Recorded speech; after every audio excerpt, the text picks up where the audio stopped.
They say we create our own demons, our own monsters, our own enemies, and nowhere has this been illustrated better and more clearer than the time James Bond plugged his gardener into the Oasis and created the cyber abomination that was, and could still be, the Lawnmower Man. I'm going to be looking at the game on the Super Nintendo today, so this is The Gardener's World Is Not Enough. The Lawnmower Man came out in 1992 and was sold with the tagline based on a short story by Stephen King. However, not really the case. King actually successfully sued the film studios for selling the film under false pretenses, as other than the title, it has nothing to do with the actual short story. The script was actually an original script about cyberspace and virtual reality, and was only labelled as The Lawnmower Man because the studios held the rights to the short story. The game came out in 1993, and I actually picked it up probably a few years later, mid-90s, in a sale in Curry's, I think, for the Super Nintendo.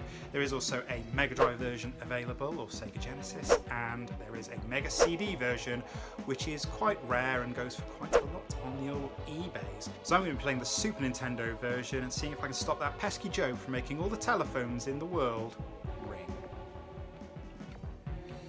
So you get a choice of two characters. We've got James Bond, Dr. Angelo there, and this is, I think, the mum of the kid who's in the film, who's like the Lawnmower Man's best friend, who's the young chap who is in The Last Action Hero. I'm of course going to pick Brosnan, because it's James Bond, isn't it? So the Lawnmower Man is a run and gun game where I shoot little monkeys in virtual reality headsets. It's confusing to know whether this is actually reality or cyberspace, because the guns are so fantastical. You only get one hit, which makes the game very challenging, because the villains actually take an absolute pounding when it comes to bullets and whatnot. And from what I've heard, this is actually a product of the game actually being too easy originally, and rather than programming more levels, the developers actually turned the hit ratio of the villains to like 200%, so which is why it takes so long to actually kill them. But you still only get the one hit, so look out for them bullets. So you enter cyberspace and you get these really cool Mode 7 3D bits, which are awfully good fun. There's some shooting ones. This one is just flying and dodging, trying to get through these little gaps. There you are, get the exit. So I think the monkey enemies are based on the fact that earlier in the film, Dr. Angelo, Pierce Brosnan, is experimenting with chimpanzees and how they feel about cyberspace. And if it's anything like the virtual reality I remember in the early 90s, they hated it too. So, another flying level here. So all you got to do is go up and down, very much like the... Aha, look at that, but one hit and you're out.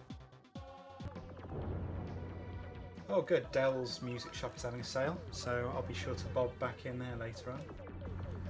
The graphics are great, but it's quite an unforgiving game. Video shop. So as ahead of its time this game was, it didn't have that foresight. It's all streaming, it's all online now, which is funny because that's what happens to Job at the end, online. So you fly a bit through this and then you stop and you've got like a little section where you've got to kill like some cyber gremlins who are being controlled by the evil Lawnmower Man. So at this point in the game, Job's already got his virtual reality powers. He's already in the internet. And of course, only James Bond can save the day, as always, with these things. Now the A-Team have turned up.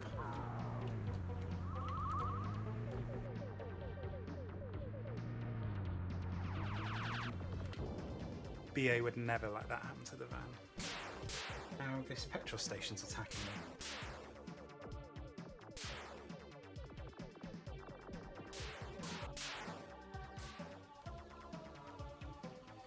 That's it. Game over. Enter my name.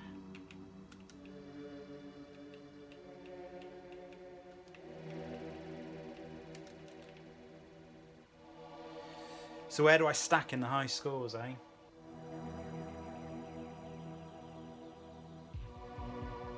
Sixth. Job's at the top, of course, because he's rigging it, isn't he? Because he's in the internet. He's not in my Super Nintendo because it's not connected to the internet. Or is it?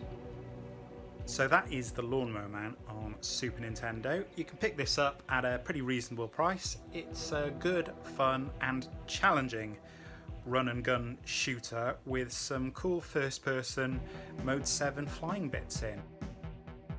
So nothing can prepare you for the amazing world of virtual reality.